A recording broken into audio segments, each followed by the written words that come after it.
Everybody ought to hold to his hand. Hold on to God's unchanging hand. Everybody ought to hold on to his hand. Hold on to God's unchanging hand. I know we can build on things. Hello and welcome. One word.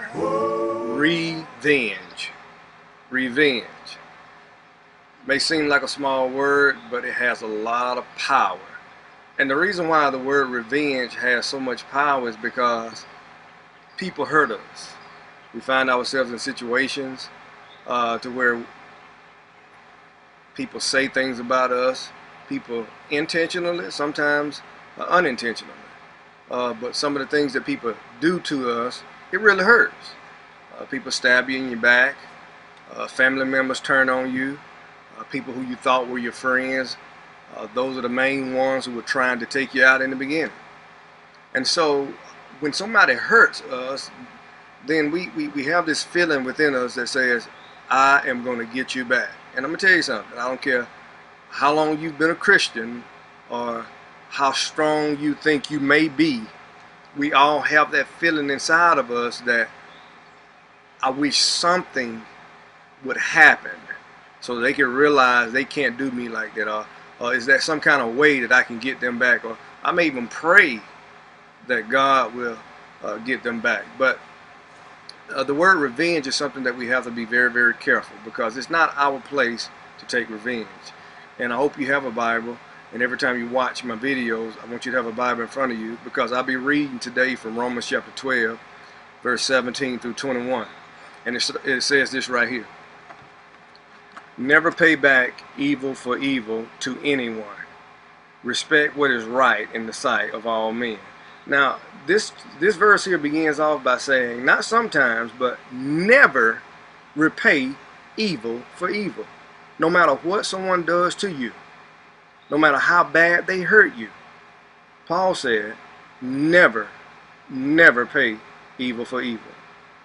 And he goes on to say, respect what is right in the sight of all men. Whether they good or whether they bad, you do what is right no matter what they've done to you. He goes on to say this too. If it's possible, so far as it depends on you, be at peace with all men. Now, this doesn't mean that if you can't control yourself, then you can go ahead and lash out at somebody. What this means is this right here. You can only control what you do. You can't control what other people do.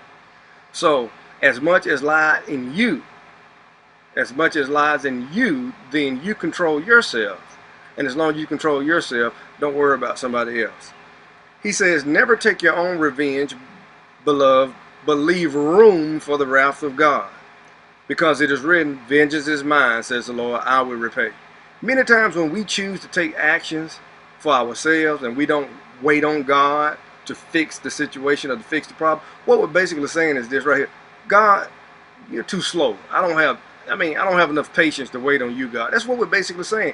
Anytime you take something into your own hands to get back at somebody, you're saying, God, you are too slow. This verse here, Romans 12:19 says, wait on the wrath of God, because God said, vengeance is mine, I will repay. So here's the question. What do we do in the meantime? While God is doing whatever it is he's doing that we cannot see, we can't determine, we don't know, what do we do in the meantime? Well, here's what you do. Verse number 20 and 21. If your enemy is hungry, feed him. If he is thirsty, give him something to drink. Do not be overcome with evil, but overcome evil by doing good. While you are sitting around patiently wondering what is God gonna do, or if God is going to do anything at all, while you're sitting around patiently waiting on the providence of God to step in, there's only one thing you should be doing. Not praying for God to hurt them, not praying for God to get them back, not trying to figure out a way for you to get them back. There ain't but one thing you should do. Do good to them. And when you do good to them, you'll be showing them, I'm not who you are. Okay? I'm not going to lower myself down to that level to make myself look like you've already made yourself look. That's basically what you're doing. Verse 21 says, do not be overcome with evil, but overcome evil by doing good. And that's my challenge to you. When somebody hurts you, or when some evil has come into your life brought on by somebody else, let's see how much good you can do to those people to let them see the light of Jesus in you. Just a little something to live by. I know we can build on things.